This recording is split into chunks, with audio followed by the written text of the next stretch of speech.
पहले दोस्ती, फिर प्यार का झूठा नाटक, फिर शारीरिक शोषण और वीडियो बनाकर ब्लैकमेलिंग। मध्य प्रदेश की राजधानी भोपाल में लव जिहाद का एक दिल दहला देने वाला मामला सामने आया है, जहां भोली भाली हिंदू लड़कियों को प्रेम जाल में फंसाकर उनका रेप कर वीडियो बनाया जाता था। फिर उस वीडियो के माध्यम से अन्य हिंदू लड़कियों को भी टारगेट किया जाता था।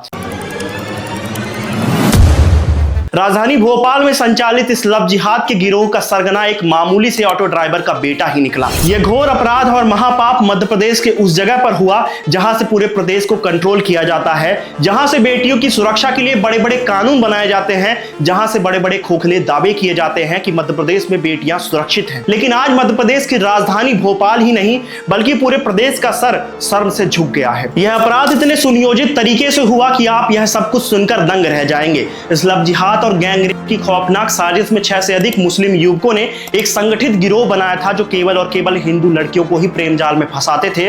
फिर उनका मानसिक रूप से ब्रेन वॉश कर उन्हें इस हद तक मजबूर किया जाता था कि वह खुद ब खुद अपने परिजनों से दूर होने लगती थी। उन लड़कियों को इतना अधिक मजबूर किया जाता था कि वह अपने जैसी अन्य लड़कियों को भी इन दरिंदों के पास लेकर आती थी।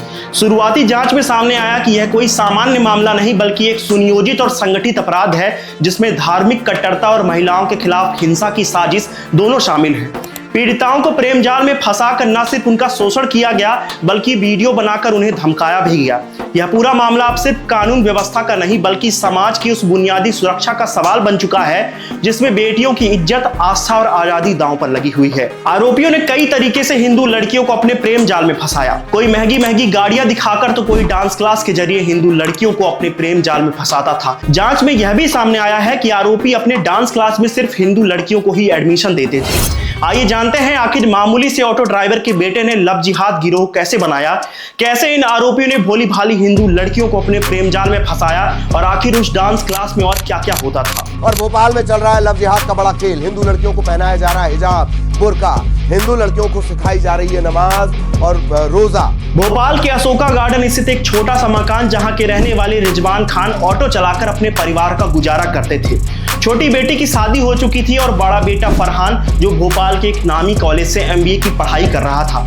लेकिन इसी फरहान ने कई हिंदू लड़कियों को प्रेम जाल में फंसाकर उनके साथ रेप किया। इस केस में फरहान पहले नंबर का आरोपी है, जो इस पूरे कांड का मास्टरमाइंड भी था। आरोपी नंबर 2 साहिल खान, फरहान के गैंग की मुख्य कड़ी, जो पन्ना जिले का निवासी था और अशोका गार्डन इलाके में रहकर डांस क्लास चलाता था। साहिल के डांस क्लास में लगभग 30 से अधिक हिंदू लड़कियां आती थीं और सबसे बड़ी हैरानी की बात यह है कि उसकी डांस क्लास में सिर्फ हिंदू लड़कियों को ही एडमिशन मिलता था। यहीं से साहिल इन लड़कियों को प्रेम जाल में फंसाकर उनका रेप करता था। ब्लैकमेलिंग कर अन्य लड़कियों को भी डांस क्लास में बुलाता था।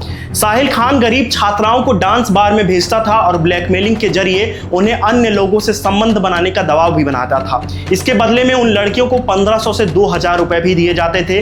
पुलिस ने अब तक जांच में पाया है कि साहिल के मोबाइल में लड़कियों के कई अश्लील वीडियो और फोटो भी मिले हैं।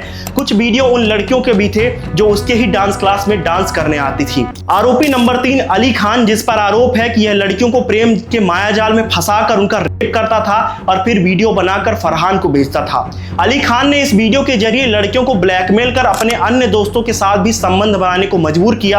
आरोप है कि यह सभी लोग इन लड़कियों के अश्लील वीडियो को अश्लील वेबसाइट में बेचने के फिराक में भी थे। आरोपी नंबर 4 साद, जो मैकेनिक था और फरहान के जिगरी दोस्तों में से एक था। साद इन लड़कियों को ले आने और ले जाने का काम करता था। साद पर आरोप है कि वह लड़कियों को नशे की लत के जरिए अपनी हवस का शिकार बनाता था। उनका रेप कर अश्लील वीडियो भी रिकॉर्ड किए जाते थे और फिर गिरोह के अन्य सदस्य भी उन लड़कियों के साथ रेप करते थे। आरोपी नंबर 5 नबील, जो बिहार का रहने वाला था लेकिन पढ़ाई करने के लिए भोपाल आया हुआ था। यह भी इस गैंग का सरगना था, जो लड़कियों की अश्लील वीडियो को वेबसाइट पर बेचने का काम करता था। आरोपी नंबर 6 अबरार, जो कोलकाता का रहने वाला था और लड़कियों को प्रेम जाल में फंसाकर उनका रेप कर उनके वीडियो बनाए जाते थे और यह वीडियो मुख्य आरोपी फरहान को भेजे जाते थे और यहां से लड़कियों को ब्लैकमेल किया जाता था। इस पूरे मामले की गंभीरता को आप इस तरह से समझ सकते हैं कि आरोपी पहले भोली भाली हिंदू लड़कियों को अपने प्रेम जाल में फंसाते थे, उनके साथ संबंध बनाकर वीडियो रिकॉर्ड किए जाते थे और बाद में वीडियो के जरिए उन लड़कियों को ब्लैकमेल किया जाता था। वीडियो वायरल करने की धमकी दी जाती थी और शर्त रखी जाती थी कि वह अपने जैसे अन्य हिंदू लड़कियों को लेकर आएं और उन आरोपियों से दोस्ती करवाएं। इसके अलावा आरोप यह भी है कि लड़कियों को इस जाल में फंसाकर उन्हें जिस्म फरोशी के धंधे पर भी उतारा जाता था। क्या आपको पता है इस पूरे कांड में ज्यादातर निजी कॉलेज की छात्राओं को ही निशाना बनाया जाता था। पुलिस ने अब तक आरोपी फरहान सहित उसके 5 अन्य साथियों को गिरफ्तार किया है, जिनसे पूछताछ की जा रही है। पुलिस को इन आरोपियों के पास से मोबाइल फोन और लैपटॉप भी मिले हैं, जिनमें कई हिंदू लड़कियों के अश्लील वीडियो बरामद हुए हैं। ज्यादातर वीडियो उन लड़कियों के हैं जो फरहान के ही कॉलेज में पढ़ती थी। कुछ छात्राएं पास आउट हो चुकी हैं, बाकी कुछ छात्राएं अभी भी कॉलेज में पढ़ रही हैं। दोस्तों, इन लड़कियों को इस हद तक ब्लैकमेल किया जाता था कि वह धीरे धीरे अपने परिवार से भी दूर होने लगती थी। इन्हें इस हद तक प्रताड़ित किया जाता था कि यह लड़कियां अपनी पीड़ा किसी को भी बता नहीं सकती थी।